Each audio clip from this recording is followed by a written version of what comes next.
بسم الله الرحمن الرحيم. الحمد لله رب العالمين، والصلاة والسلام على الحبيب المصطفى أبي القاسم محمد. اللهم صل على محمد وآل محمد. اللهم صل على محمد وآل محمد. اللهم صل على محمد وآل محمد. وآله الطيبين الطاهرين وأصحابه المنتجبين ومن تبعه بإحسان إلى يوم الدين. اللهم بحق محمد وآل محمد عليك صل على محمد وآل محمد، وارزقنا ووالدينا وأزواجنا وأولادنا وذرياتنا من بعدنا حب محمد وآل محمد. اللهم أحينا على ذلك وأمتنا على ذلك، واحشرنا في زمرة من أحب محمدا وآل محمد مع محمد وآله يا كريم. Para asatidz, para hadirin yang dimuliakan oleh Allah, Assalamualaikum warahmatullahi wabarakatuh.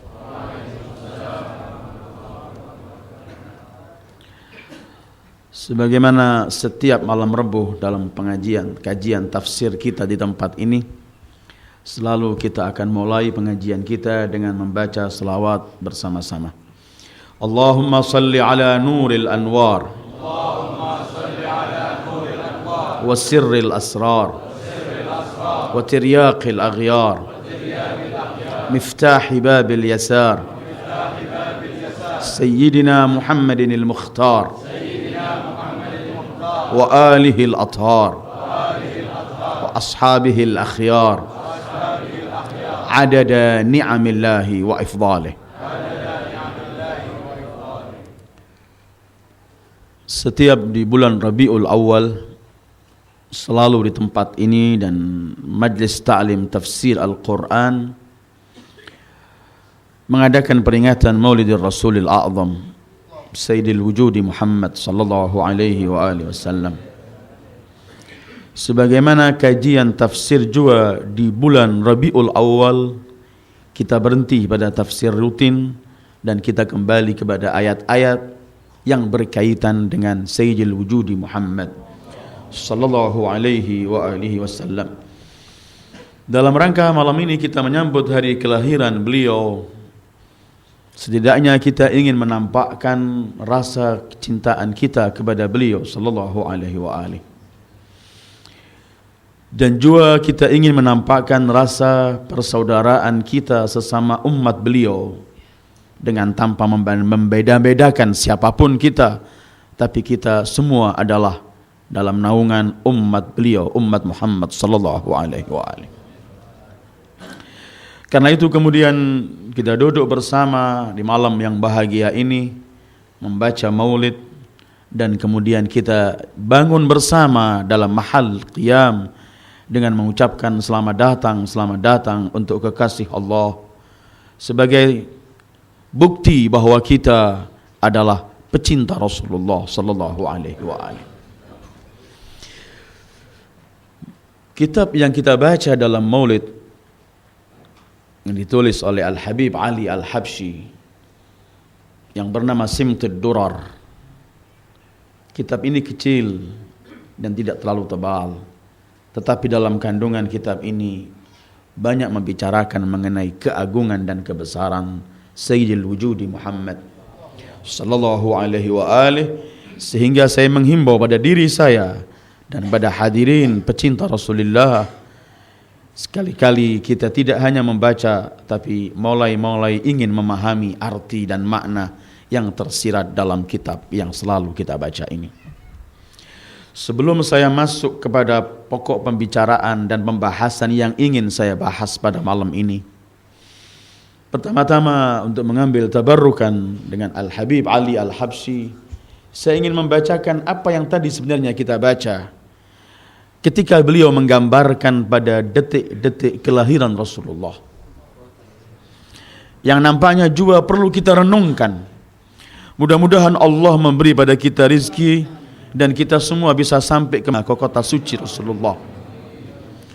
Kalau kita insya Allah sampai ke sana, kelak di belakang Safa wal Marwah, di situ ada namanya perpustakaan, Al-Maktabatul Amah, perpustakaan umum yang bangunannya tidak terlalu indah, bahkan lebih bisa disebut bangunan yang jelek. Dan maktabah itu, perpustakaan itu adalah rumah Rasul ketika beliau dilahirkan. Bisa suatu saat kita umrah dan kemudian berziarah, coba duduk di hadapan rumah itu dan mulai renungkan kembali bagaimana dan apa yang terjadi saat detik-detik kelahiran Rasulullah. Al-Habib Ali Al-Habsyi di sini menyebutkan fahina qaruba awan wad'i hadzal habib. Ketika telah sampai dan dekat masa dilahirkannya kekasih Allah ini.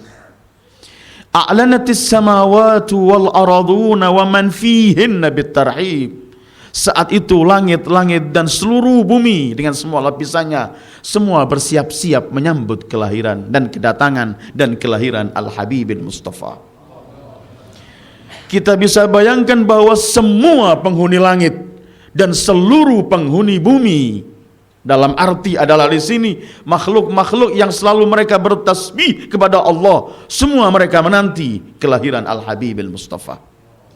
Burung-burung berkicau, suara angin berbeda saat itu dengan suara biasa di hari-hari yang lain. Suasana udara, pohon-pohon, semua a'lanatis samawatu wal araduna wa man fihinna bitarhib. Kemudian wa amtarul judil ilahi ala ahliha ala ahlil wujudi tasij. Kemudian curahan rahmat Allah memenuhi penghuni dan makhluk-makhluk Allah. Allah turunkan detik-detik kelahiran Rasulullah, rahmat demi rahmat dan kesenangan demi kesenangan untuk seluruh makhluknya. Kemudian wa alsinatul malaikati bitabsyiri lil alamin ta'ij. Para malaikat di tempat mereka yang Allah siapkan mereka untuk menempati tempat itu, di langit-langit maupun di bumi, semua para malaikat sedang bertasbih memuji Allah. Semua mengucapkan pujaan terhadap Allah untuk berkata subhanallah walhamdulillah wala ilaha illallah wallahu akbar. Terus mereka ulang-ulangi masa menanti kelahiran Al-Habibil Mustafa sallallahu alaihi wa alihi. Siti Aminah saat itu di dalam rumah sederhana beliau, seorang istri yang telah ditinggalkan wafat suaminya dalam keadaan mengandung anaknya. Alangkah mulianya dan besarnya nilai Siti Aminah. Ternyata dalam perut mulia itu mengandung manusia termulia. Dan kalau bukan karenanya Allah enggak ciptakan semua makhluknya. Aminah, begitu Allah pilih nama ibu untuk Rasulullah, aman sejahtera. Beliau kemudian, Aminah meriwayatkan, seakan-akan di tempat aku, ketika aku di ruangan dengan kamarku, aku didatangi oleh wanita-wanita yang belum pernah kulihat secantik dan seindah mereka. Dan belum pernah aku mencium bau seharum bau saat itu. Mereka adalah manusia-manusia yang diutus oleh Allah untuk menyambut kelahiran Sayyidil Wujudi Muhammad. Sejarah kemudian mencatat ketika lahir Rasulullah, dan bisa kita bayangkan bagaimana naik turunnya para malaikat dan bagaimana Allah menghias segala jagat ini. Dan bagaimana ikan-ikan di lautan juga menanti kedatangan manusia termulia ini. Ketika begitu lahir, sejarah mencatat, inilah manusia yang dinanti oleh sepanjang sejarah. Inilah manusia yang telah diidolakan Nabi Adam sebagai bapak manusia. Inilah yang diidolakan oleh seluruh para anbiya. Inilah tempat tawassul seluruh para anbiya. Inilah manusia, inilah yang seluruh nabi harus menyampaikan kemuliaan dan kedudukannya pada umatnya. Lahir manusia itu, ketika lahir disambut oleh Aminah dengan wanita-wanita yang Allah kirimkan untuk beliau. Siti Aminah menyebutkan, aku melihat cahaya terpancar dalam semuanya. Kemudian aku tidak mampu lagi melihat anakku. Karena sejarah mencatat setelah lahir Rasulullah, kemudian setelah Aminah melihat cahaya yang begitu memancar ke seluruh ruangan dan menembus semua ruangannya, tidak lama Aminah cuma mendengarkan, biarkan ia, beri kesempatan para malaikat untuk berziarah kepadanya. Abdul Muttalib ketika mendengarkan bahwa Aminah telah melahirkan, ia datang dengan penuh kegembiraan karena dilahirkan adalah putra dari putra Abdullah kekasihnya yang telah meninggal. Tapi Abdul Muttalib ketika ingin masuk rumah itu tidak mendapatkan Muhammad sallallahu alaihi wasallam. Ketika Abdul Muttalib teriak, Aminah, Aminah di mana? Mereka cuma mendapatkan jawaban, belum waktunya untuk kalian lihat. Biar beri kesempatan dulu para malaikat semua ingin berziarah kepada Habibullah. Ini kelahiran beliau, ma'asyiral muslimin. Ini detik-detik kelahiran Ahmad, kelahiran Muhammad, kelahiran Hamid, kelahiran Mahmud, kelahiran Al-Hamid sallallahu alaihi wa alihi wasallam. Iblis tidak mampu masuk kota Mekah hari itu, tertutup rapat, penjagaan ketat oleh seluruh para malaikat. Iblis merintih-rintih ingin tahu, bertanya kepada Jibril apa yang terjadi. Jibril cuma berkata, enyahlah dan ketahuilah, inilah detik-detik kelahiran khatamin nabiyyin Muhammad.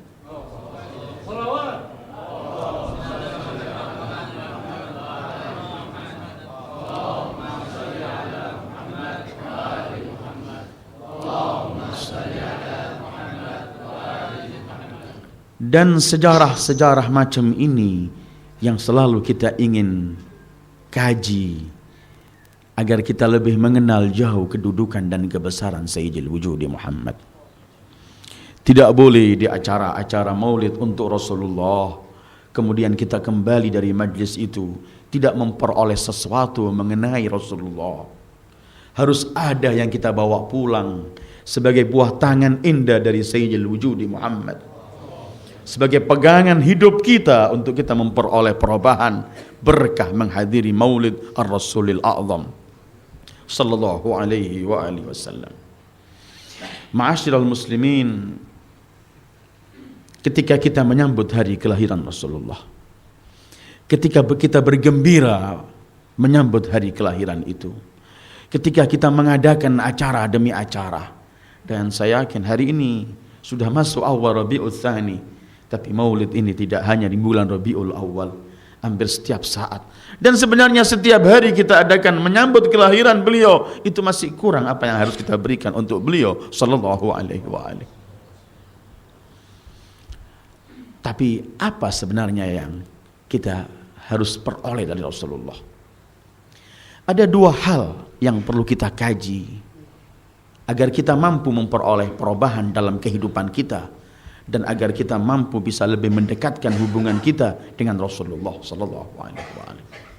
Karena tadi kalau di Mahallul Qiyam Al-Habib Ali cuma menyebutkan inna bika nas'ad. Ya Rasulullah, ahlan bika, inna bika nas'ad. Selamat datang ya Rasulullah, kami hanya denganmu, dengan engkau memperoleh kebahagiaan. Kalau hanya beliau yang mampu memberikan kebahagiaan kepada kita, dan semua sumber kebahagiaan cuman ada pada Rasulullah, bukankah kita hidup ini mendambakan kebahagiaan? Maka tidak pernah kita akan memperoleh kalau kita enggak mengenal Rasulullah, sejarah Rasulullah, kemudian kita jadikan kehidupan kita apa yang diinginkan Rasulullah. Disitulah kebahagiaan dunia dan akhirat. Ada dua hal yang harus kita kaji sebenarnya, dan mungkin bukan hanya dalam satu pertemuan kita, tapi ini kita kembangkan dalam semua kajian-kajian kita. Ada dua hal yang harus kita perhatikan ketika kita membicarakan Sayyidul Wujud di masa kita sekarang ini, di hari-hari kita sekarang ini. Pertama adalah banyaknya manusia-manusia yang ingin menjauhkan kita dari Rasulullah. Banyaknya manusia-manusia yang ingin menjadikan kita tidak lagi mengenal Rasulullah. Dengan segala macam cara mereka usaha. Dan ini harus kita sadari. Mereka itu mungkin orang-orang musuh-musuh Islam. Mereka itu adalah orang-orang yang tidak mau umat ini mencintai nabinya. Mereka itu tidak mau melihat umat ini mengikuti nabinya. Karena itu dengan segala macam upaya mereka ingin menjauhkan umat ini dari nabinya sallallahu alaihi wasallam. Kadang-kadang mereka langsung berhadapan. Karikatur busuk mereka keluarkan. Cacian terhadap Rasul. Seperti disampaikan oleh pembuat film Fitnah di Belanda tahun lalu. Salman Rushdie jauh-jauh berapa tahun yang lalu. Dan terus masih ada rongrongan bagaimana caranya mereka melakukan hal-hal untuk melupakan umat Muhammad. Dikeluarkan dengan terang-terangan. Atau mereka membuat acara-acara. Mereka membuat film-film. Sehingga TV di rumah kita ini, saya enggak mengatakan TV itu haram, tidak. Tapi hendaklah kita lebih lihai dan pandai kapan kita memilih acara-acara di TV kita, karena kebanyakan hal yang ada di situ ialah ingin menjauhkan kita dari Rasulullah, ingin supaya kita tidak punya hubungan dengan Rasulullah, baik pola hidup, pola berpikir, pola bermasyarakat, pola apapun bagi kita ingin diberikan warna yang lain, sehingga warna yang dibawa Rasulullah yang Allah sebutkan sibghatullah wa man ahsanu minallahi sibghah, warna dari Allah, celup-celupan dari Allah, itu akhirnya kita kikis. Ini harus kita sadari.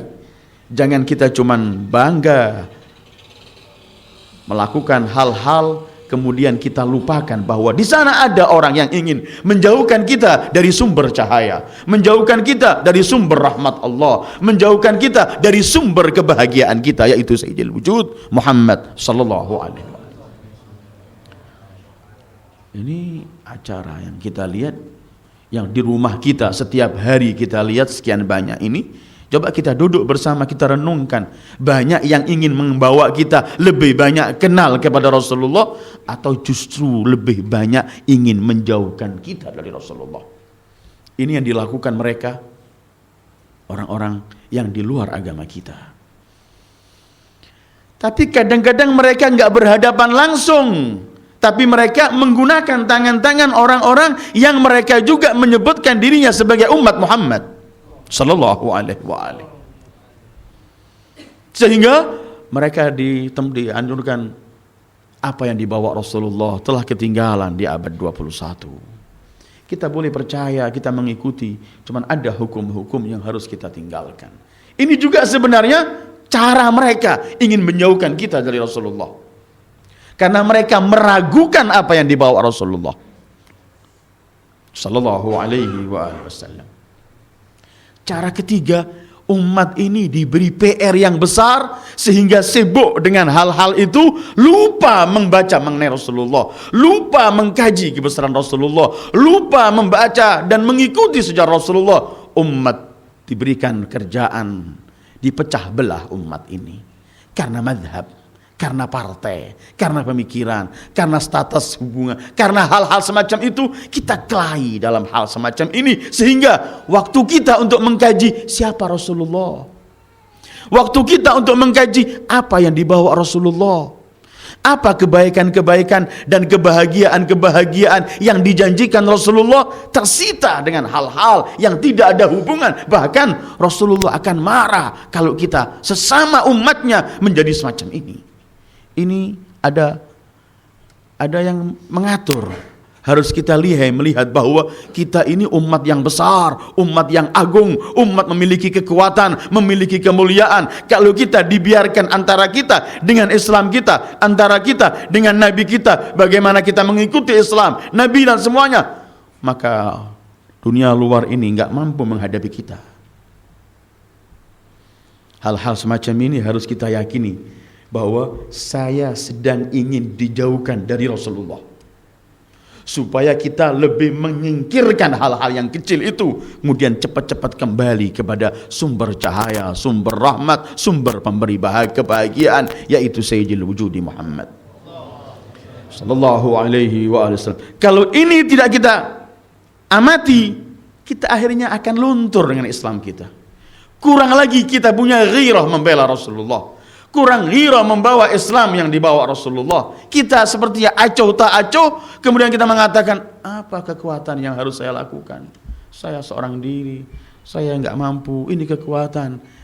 Itu dari hal-hal, kenapa datangnya hal seakan-akan kita pesimis, karena kita mulai jauh dari sumber kekuatan itu, dari Rasulullah.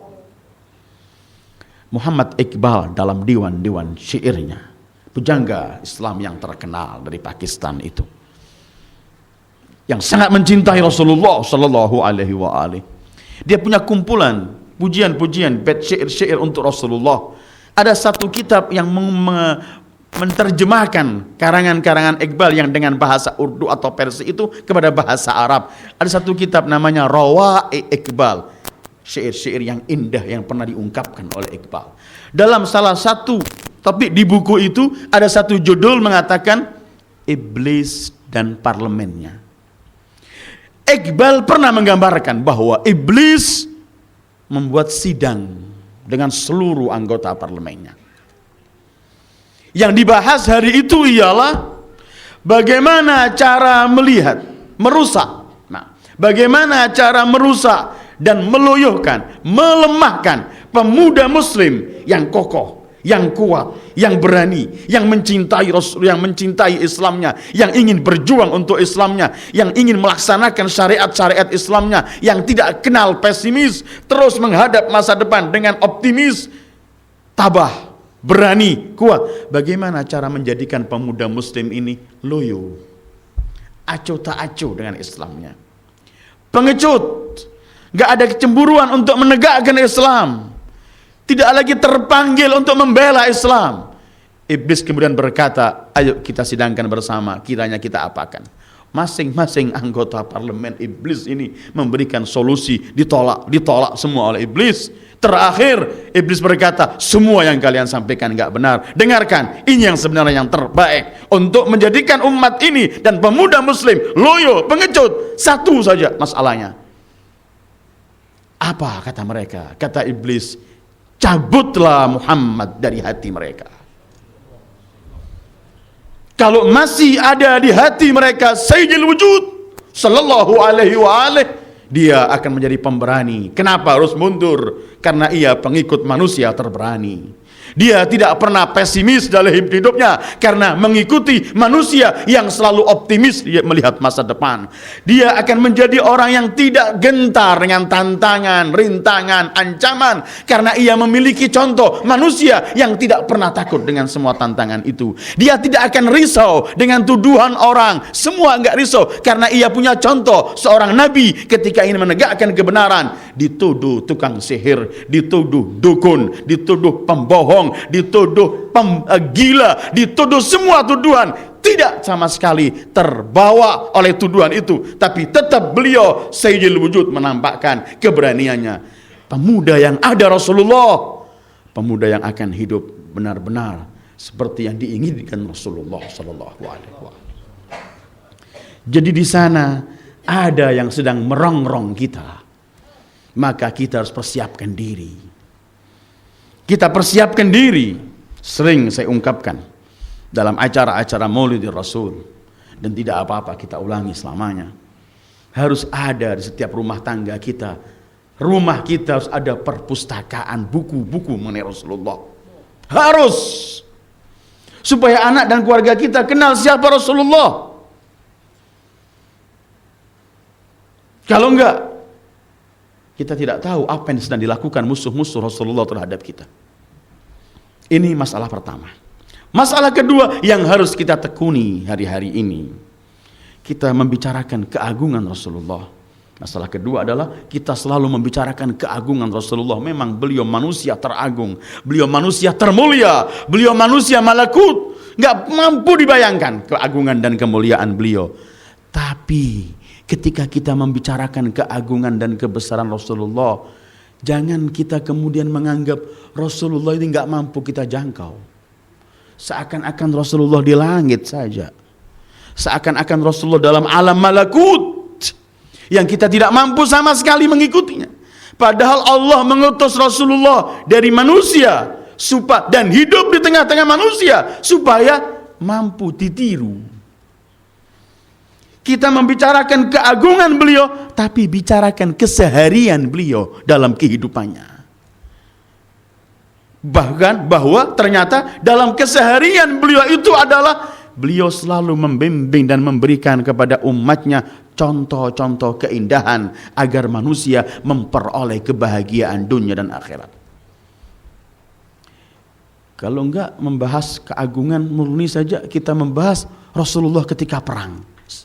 Seakan-akan Rasulullah hidupnya cuma perang. Ayo kita bahas Rasulullah di rumah tangganya, karena kita berhidup rumah tangga. Ayo kita bahas Rasulullah ketika menjadi seorang ayah, ketika kita menjadi seorang ayah. Ayo kita bahas Rasulullah di tengah-tengah masyarakatnya, dengan tetangganya, menghadapi sesama pengikutnya, menghadapi orang yang belum menerima yang beliau bawa. Kita pelajari semua itu, karena itu kelak yang akan kita jadikan tolak ukur kehidupan kita dengan semampu kita. Ini dunia lagi semarak sekarang ini, segala bidang ada konsultan. Konsultan dalam pendidikan, setiap sekolah-sekolah yang mahal membayar begitu mahal untuk orang itu, bahkan nilainya jam-jaman. Konsultan untuk bisnis, konsultan dalam semua hal. Maha suci Allah. Kemudian orang ketika membayar mahal dengan konsultan, dia ingin menerapkan semua yang disampaikan oleh konsultannya, karena takut kalau enggak mengikuti atau menyimpang sedikit, dia akan enggak memperoleh keberhasilan. Maha suci Allah membiarkan umat ini tak mampu memperoleh kemuliaannya. Rasul bukan konsultan, tapi Rasulullah diutus oleh Allah sebagai suri tauladan yang Allah ingin sebutkan seluruh kebaikan yang kalian inginkan. Lihat contohnya, ini manusia. Ikuti manusia ini, di situ kalian akan memperoleh semua kebahagiaan. Ayo kita kaji kemudian sejarah beliau. Jangan yang ingin merusak dan menjauhkan kita begitu banyak, sementara kita nggak mampu membendung diri, membendung keluarga, membendung anak istri dan orang yang mampu kita sampaikan. Akhirnya kita akan dihanguskan oleh mereka, orang-orang yang ingin menjauhkan kita dari Sayyidil Wujudi Muhammad sallallahu alaihi wa alihi. Rasulullah, mari kita kaji kesederhanaan dan keseharian Rasulullah, dan itu contoh kita. Bagaimana ketika beliau di tengah-tengah keluarganya, salah satu istrinya pernah ditanya, bagaimana sih Rasulullah ini kalau di rumah? Istrinya menjawab, kana ala mihnati ahli. Dia juga membantu apa yang dilakukan oleh keluarganya. Ikut membantu, menyediakan apa? Seperti mereka. Cuman masalahnya, kata salah satu istrinya, kalau nggak salah itu yang meriwayatkan Aisyah Ummul Mukminin, tapi kalau sudah dengar atau masuk waktu sholat, dia seperti nggak kenal pada kita, hilang sudah, langsung menghadap kepada Allah. Karena ala mihnati ahli. Bagaimana Rasulullah memberi contoh sebagai seorang suami? Nggak perlu cari yang lain, konsep-konsep lain. Lihat bagaimana Rasulullah, dan itu cara kita ikuti untuk memperoleh kebahagiaan. Artinya yang ingin saya katakan, di mana orang ingin merongrong kita atau usaha ingin menjauhkan kita dari Rasulullah, semestinya kita lebih punya tekad untuk mendekatkan diri pada Rasulullah. Harus lebih punya tekad. Tinggal kita tanya saja, ini kalau Rasulullah bagaimana di keluarganya? Rasulullah ini bagaimana kalau dengan tetangganya? Allah, sejarah mencatat, kadang-kadang Rasulullah ini punya tetangganya yang ganggu dia. Kalau sakit beliau datang menjenguk. Kalau ada sahabatnya biasa duduk sama beliau, kemudian gak duduk, beliau tanya, kemana ini? Kemana? Oh, beliau sakit ya Rasulullah. Ayo bareng-bareng kita jenguk beliau. Orang yang sakit, kita jenguk dia yang sakit ini. Pernah ada seorang wanita yang tukang sapu. Di halaman masjid biasanya menyapu. Setiap hari dia menyapu. Rasulullah kalau ke masjid selalu melihat orang itu membersihkan masjid. Habis salat subuh yang masih gelap itu membersihkan. Beberapa hari Rasulullah enggak melihat.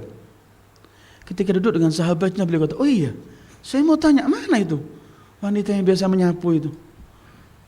Para sahabat menganggap ya wanita biasa, tukang sapu. Kalau sekarang ini kan tukang sampah, pasukan kuning orang menganggap. Tapi perhatikan Rasulullah.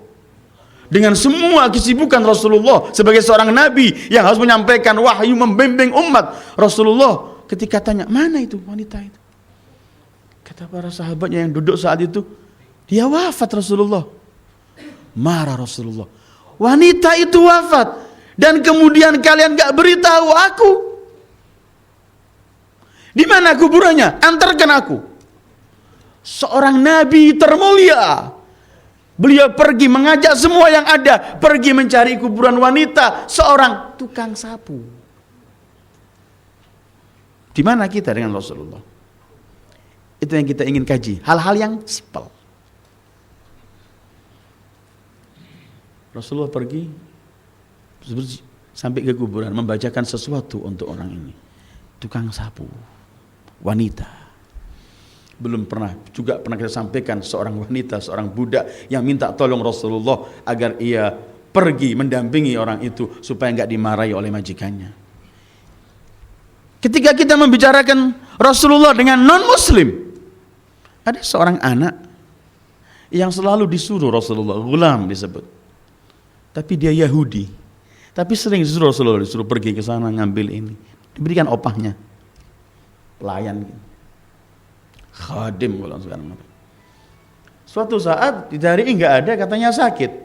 Yahudi. Ketika tahu dia sakit, Rasulullah berkata, "Ayo kita jenguk dia." Ketika Rasulullah sampai, dilihat anak muda ini sudah dalam sakaratil maut. Dikelilingi oleh ayahnya dan beberapa keluarganya. Ketika melihat Rasulullah, dia menoleh Rasulullah. Rasulullah melihat ini sakaratil maut. Rasul bersabda, "Hei, seorang pemuda, seorang anak, katakan la ilaha illallah Muhammadur Rasulullah, kelak aku akan menyelamatkan kamu." Anak muda ini enggak berani melihat ayahnya. Ayahnya diam saja. Rasulullah pun enggak putus asa, kedua kalinya, "Hei seorang pemuda, ungkapkan kalimat syahadatain."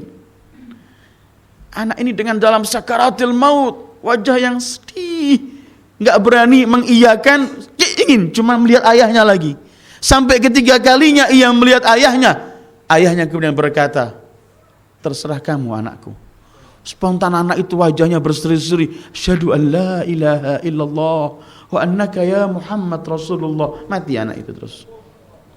Setelah mati Rasulullah berkata kepada ayahnya, "Kamu tolong biar kami saja yang menyelesaikan semua urusan jenazah anakmu." Beliau selalu ingin usaha memberikan yang indah dan yang terbaik untuk umat ini. Padahal hitung-hitungannya orang berkata, kenapa Rasulullah mengajak orang ini masuk Islam, padahal apa di balik ini? Gak bakal bela Rasulullah karena sebentar lagi mati.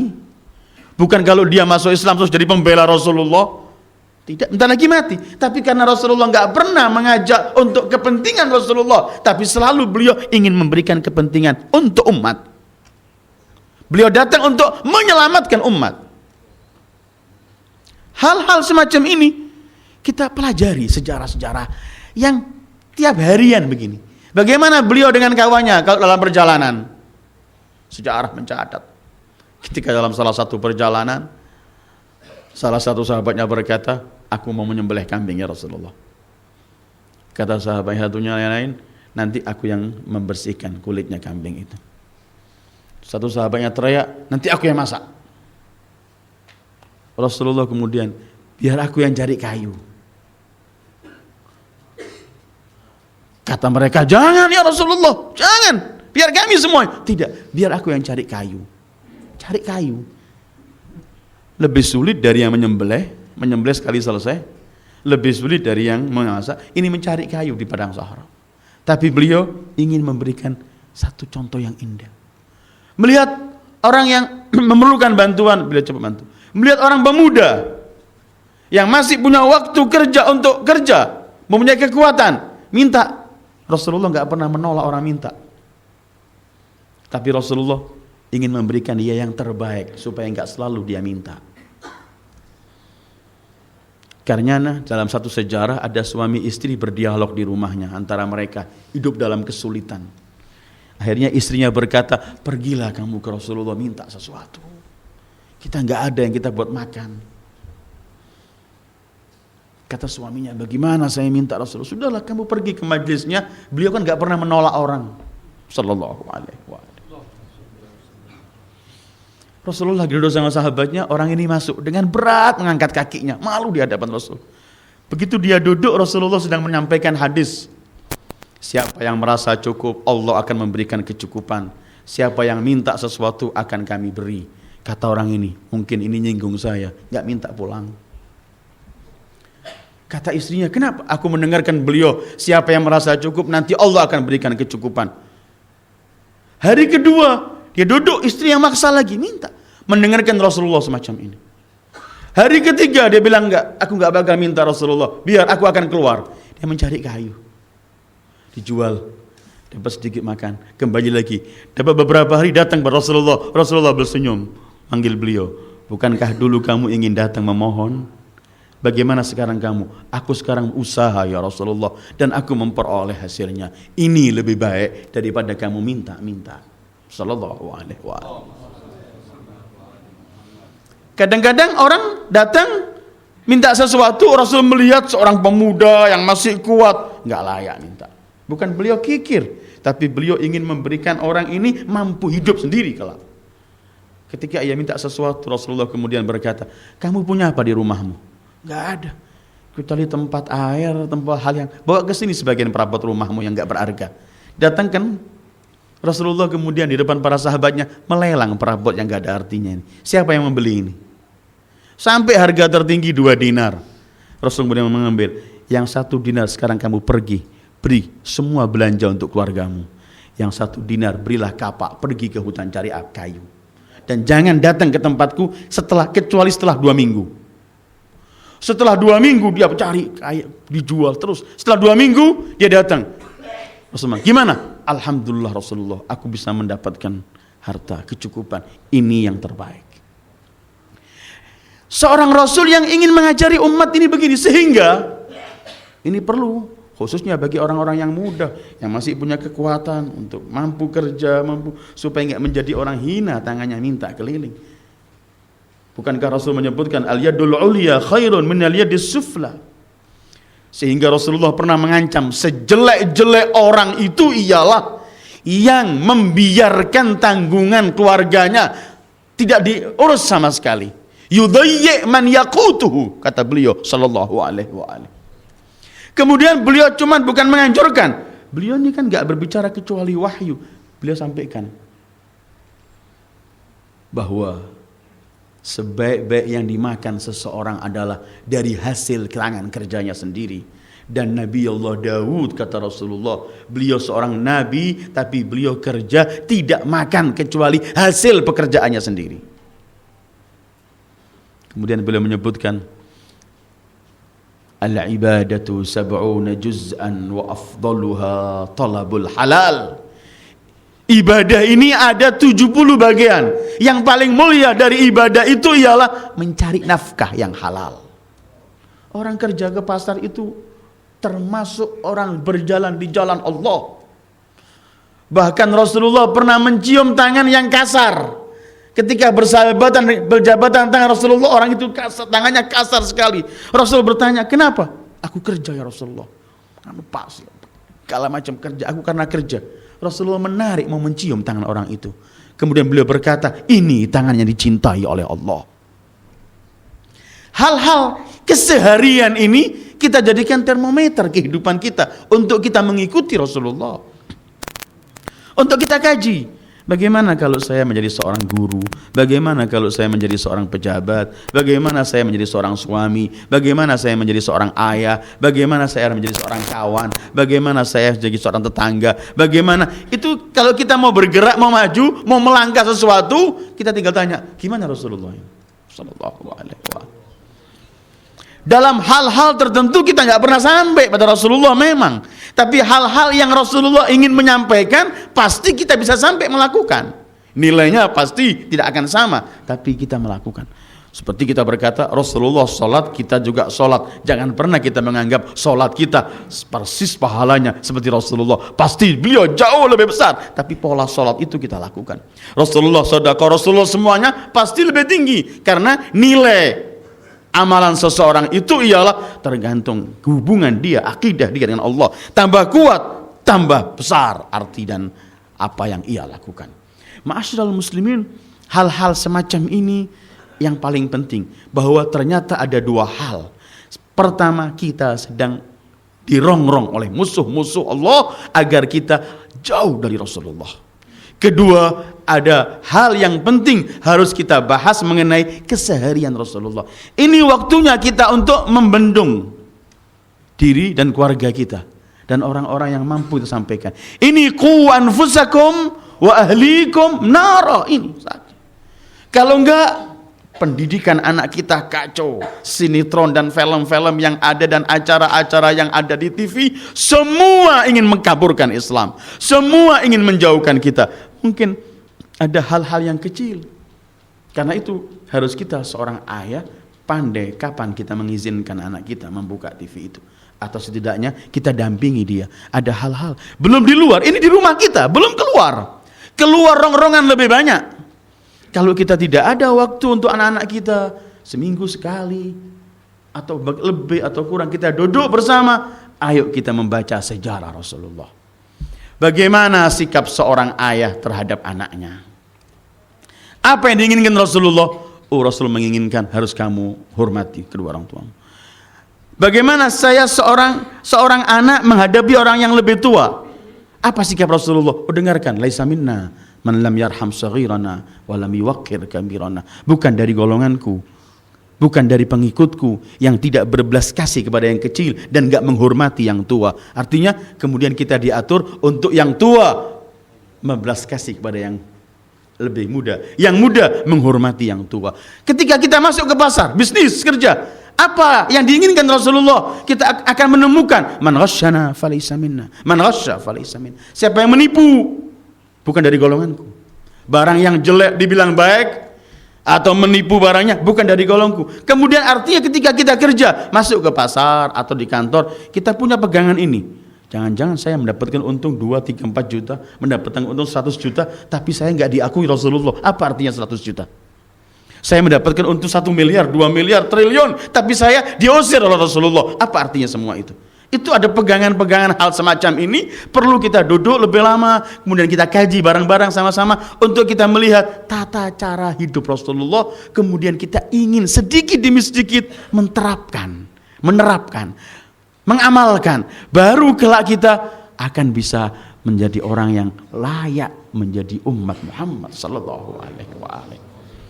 Jadi kalau kita tidak tahu lawan kita merongrong, kita tidak akan mempunyai semangat lebih besar untuk mengikuti Rasulullah. Tapi kalau kita yakini ini, kalau saya tidak mengikuti Rasulullah, berarti saya mengiyakan apa yang diinginkan oleh musuh-musuh Allah, sementara Rasulullah tidak senang. Hadirin dan hadirat yang saya muliakan, ini hal-hal yang perlu kita resapi bersama. Dan untuk hal-hal semacam ini, kita perlu saling tegur-menegur untuk Allah. Menegur bukan karena ingin dipuji, menjatuhkan kelompok lain, menjatuhkan orang lain, menghasut, tidak. Kita tidak ingin semua itu, cuman kita ingin bareng-bareng berangkat menuju kepada Habibullah sallallahu alaihi wasallam. Kita ingin bekerja sama-sama menuju kepada Rasulullah. Untuk kita sahuti panggilan Rasulullah. Ayo kita mempunyai tekad pada diri kita, pada keluarga kita, orang-orang dekat, ayo kita saling tegur menegur. Kalau saya mulai jauh dari Rasulullah, tolong ingatkan, karena saya manusia, saya punya syaitan, saya punya hawa nafsu, saya punya banyak rintangan-rintangan semacam ini. Kalau kamu juga, dan cara menegurnya ini, kalau kita bisa membuat suasana semacam ini, kita akan lebih akrab dan lebih dekat dengan Rasulullah. Jangan kasih kesempatan umat musuh Rasulullah akan gembira dengan perilaku kita. Jangan kita lagi sibuk dengan hal-hal yang gak berarti. Jangan. Yang kita sibukkan adalah hal yang besar. Selagi umat ini mengucapkan 2 kalimat syahadah, maka dia umat Muhammad, maka kita ingin bersatu dengan umat Muhammad agar Rasulullah gembira. Karena Rasulullah gak bakal senang kalau umat berkelahi.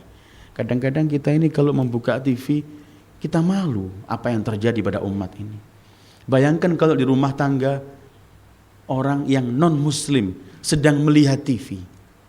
Kejadian hal-hal yang keji semua yang melakukan umat Islam. Umat Islam bareng-bareng takbir berkelahi, sama-sama takbir. Umat Islam sedang melihat ada muslim-muslimah ditindas, diperkosa, dipotong-potong yang melakukan muslim. Ini nanti ada pembantu rumah tangga yang diperlakukan keji, yang mengaku muslim, yang dilakukan muslim. Ini nanti kita melihat ini, kita sebenarnya menangis karena TV itu juga dilihat oleh non-muslim. Mereka akan berkata, ini loh umat Muhammad kelahi sendiri, ini loh umat Muhammad saling memukul. Ini loh umat Muhammad saling menteror. Ini loh umat Muhammad. Yang senang siapa? Yang senang adalah musuh Rasulullah. Apakah kita mau menyenangkan musuh Rasulullah? Artinya ketika menyenangkan musuh Rasulullah, kita membuat Rasulullah sedih. Apakah kita nggak malu membuat Rasulullah sedih? Ini hal-hal yang perlu kita perhatikan sehingga kita nggak gampang diajak oleh arus kanan kiri. Yang kita hadapkan hanyalah Rasulullah, termometer kita Rasulullah, dakwah Rasulullah, cara bagaimana beliau menegur, melihat orang keliru, dan semuanya itu ada cara yang diatur Rasulullah. Karena itu sebelum saya akhiri, saya himbau kembali bahwa usahakan ada perpustakaan di setiap rumah tangga kita. Kitab-kitab walaupun perpustakaan kecil, kitab-kitab untuk Rasulullah. Keluarkan uang untuk Rasulullah supaya anak-anak kita, keluarga kita faham siapa Rasulullah. Itu yang bisa saya sampaikan dalam kesempatan yang bahagia ini. Mudah-mudahan Allah berkahi kehadiran kita di tempat ini.